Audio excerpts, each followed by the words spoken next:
A lot of clients lately have been talking about some people not scheduling, or worse yet, scheduling and not showing up. I think it's been some of my clients and our common clients have been mentioning that. And I wanted to talk today briefly about getting agreements to care, getting a yes, and how important that is. Right. I had a client say, I've scheduled the patients out like you told me to, but we had a 30% no-show rate. And I said, okay, take me back to the moment you got the agreement to schedule them in. And it was cricket.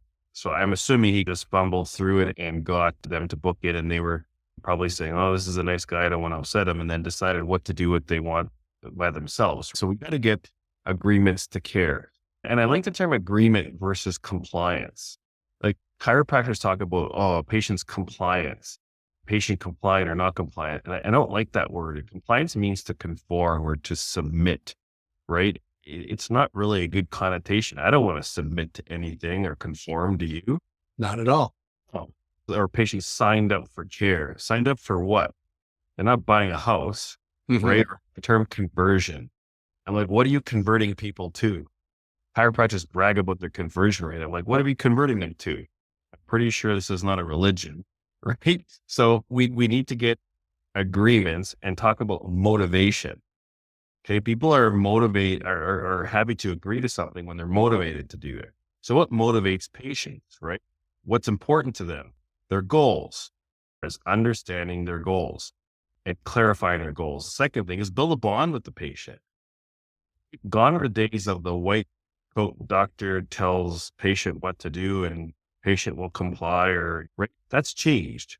We have to bond with the patient, and there's many ways to do that, but we got to create a bond with the patient. Then we got to educate and inspire the patient. Can I ask you about building a bond? Can I interrupt you there? So I know that some docs have a great bond, but that translates into probably spending too much time. Like, how do you find that happy medium, that fine line? Yeah. So many people think that building a bond takes time and takes talking about the weather. And that's absolutely not true whatsoever. I feel I have a pretty good bond with my patients and I'm spending 2 to 3 minutes with them. Building a bond, it can take just eyeball, right?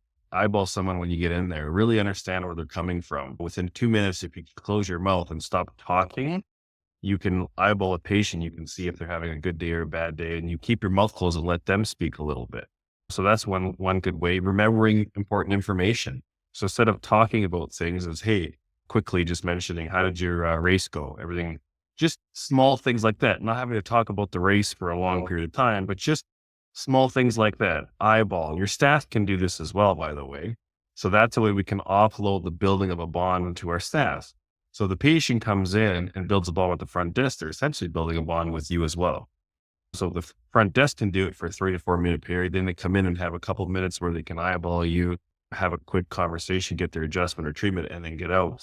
That really shortens the time. So it doesn't take 15 minutes to build a bond. It takes 2 to 3 minutes. And usually I find eye contact, keep your mouth shut, meet the person where they're at. All right. Greg's coming in. He's smiling and happy. Great. Greg's quiet, a little bit more mundane. Everything okay, Greg? That means to Greg, just to know that I've noticed that you look a little bit off. So small things like that can go a long way.